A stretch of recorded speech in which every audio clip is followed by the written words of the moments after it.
On October 10, 2025, the Supreme Court of the United States made a stunning announcement. It will review all firearm permit laws nationwide. This move puts the very foundation of how Americans get permission to carry firearms under the microscope. The decision sends shockwaves across the country, touching every state and citizen concerned about gun rights and public safety. This isn't just another court case. It could redefine the Second Amendment for generations. The justices acted swiftly, responding to a flood of legal challenges and a confusing patchwork of state laws. They've decided the issue can't wait, signaling a brewing constitutional crisis. For gun owners, this could mean expanded rights. For others, it raises fears about losing crucial safety regulations. Every state has its own system for issuing firearm permits, some strict, some lenient. The Supreme Court will now examine who can get a permit, where guns can be carried, and what qualifications are required. Their ruling will set a new national baseline, forcing every state to reevaluate its laws. The legal battles fought in state courts for years are now heading to the final arbiter. The debate over guns in America has reached a boiling point, and the Supreme Court is now at its center. The justices will weigh the right to bear arms against the government's duty to protect its citizens. The outcome is uncertain, but one thing is clear.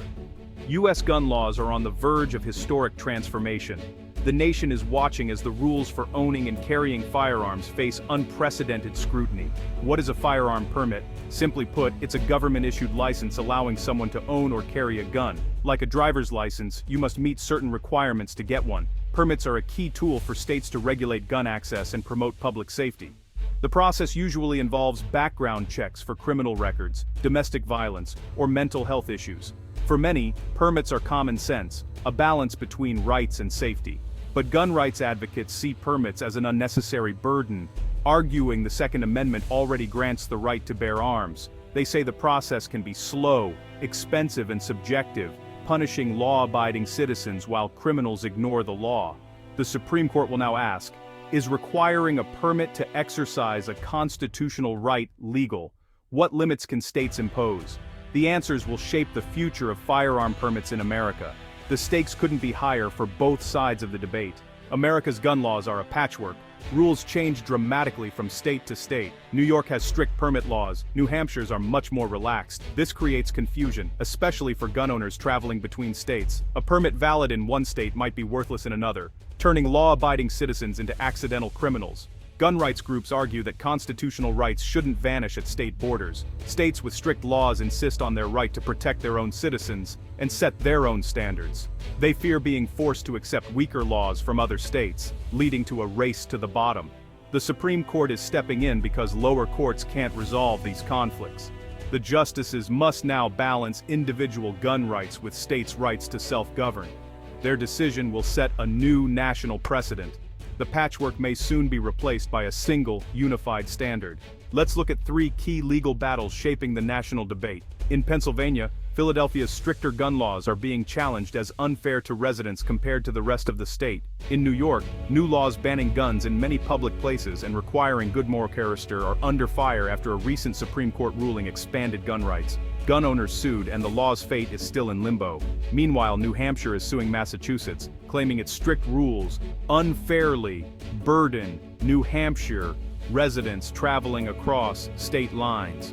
These cases highlight conflicts over local versus state power, state defiance of Supreme Court direction, and interstate disputes. Together, they show why the Supreme Court felt compelled to act. The system is breaking down under these contradictions. The justices are now set to address all these issues in one comprehensive review. The outcome will reshape the legal landscape for years to come.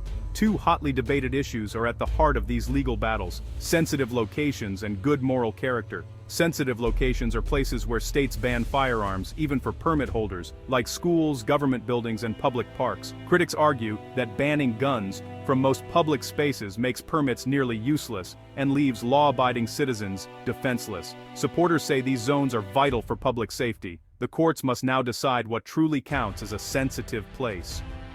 The good moral character requirement lets officials deny permits based on subjective judgments, not just criminal records. Supporters see it as a way to screen out risky applicants. Opponents call it vague and open to abuse.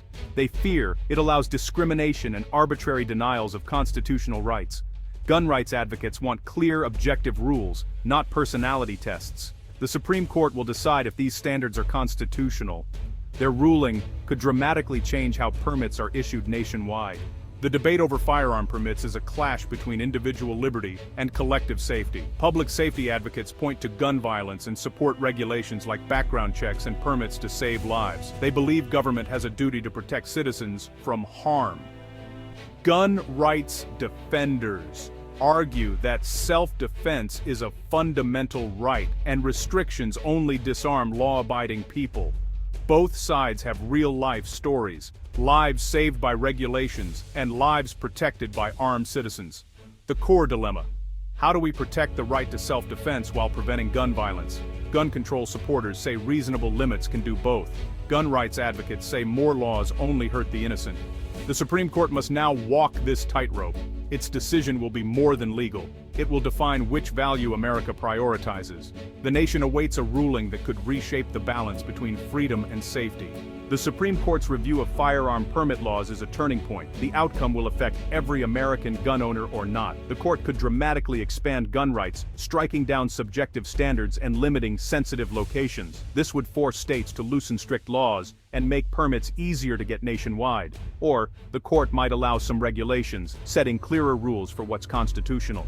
Either way, the confusing patchwork of laws is likely ending. We're moving toward a more uniform national standard. The oral arguments will be intense, and the final opinion will be historic. For now, state laws remain, but a seismic shift is coming. The future of the right to bear arms is in the hands of 9 justices. America is on the brink of a new era in gun law.